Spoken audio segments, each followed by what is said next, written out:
Tomar. Magandang hapon. Oo, thank you po ha. And if you so much, okay natin yung Fernando Tondo. Buenas tardes. Magandang hapon pa ito sa mga extra contact. Si ano to, Labong Binuya Enrico.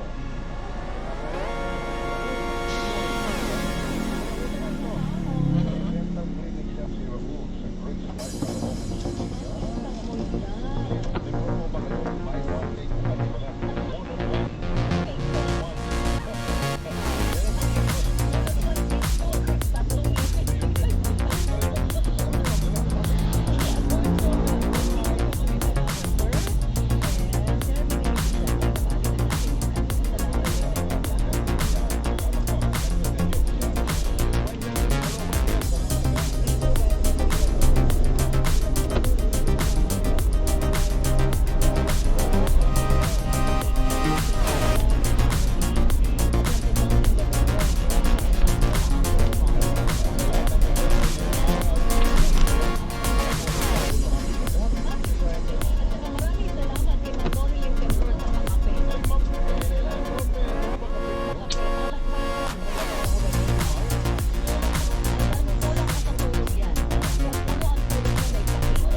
and welcome to Fast Talk with Boy Abu. Sa lahat ng nanonood po sa Facebook at YouTube, sa lahat ng nakikinig po sa DZWB, welcome to the program. Thank you for coming with us to the show. Umpisan po natin ang ating munting programa for today's talk. Narito po ang statement mula po sa GMA. GMA Network has just received a formal complaint from Sparkle artist Sandro Mula against two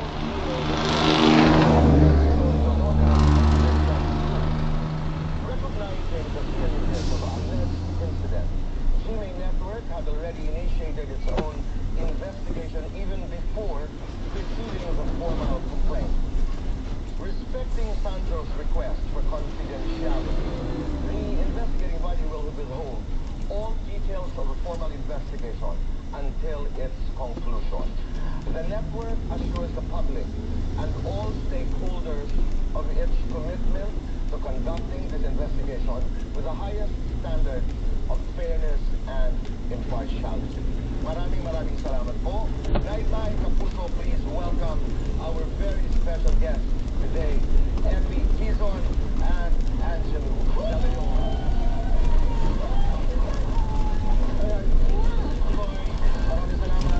Maraming salamat. Kumusta kayong dalawa? Very good. Very good. Thank you very much.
competitive. I hope my narrative is correct.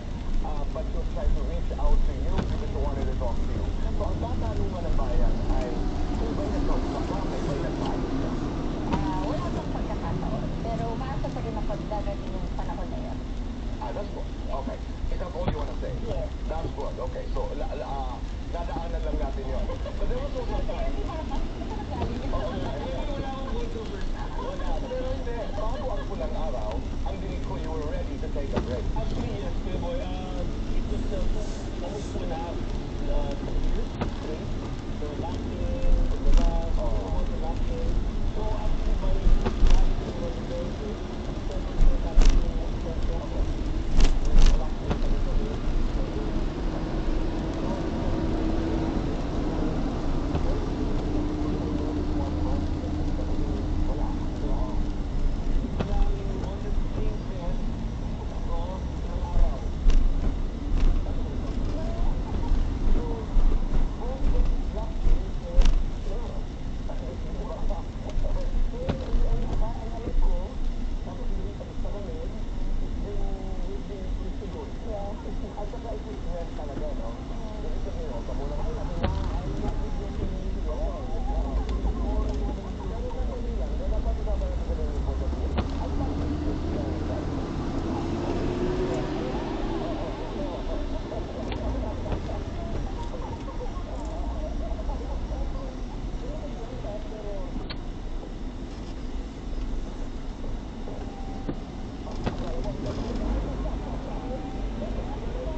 where I am Yeah. today. Did you get a chance to work with Tito Dolphy? Yes.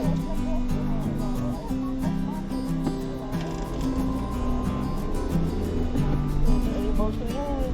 Nag-launch siya ng book. I was there. Tama. Yes. Pinaka-importante leksyon na natutunan mo sa I Dolphy. always say this, yung pasan mo ba nakapako.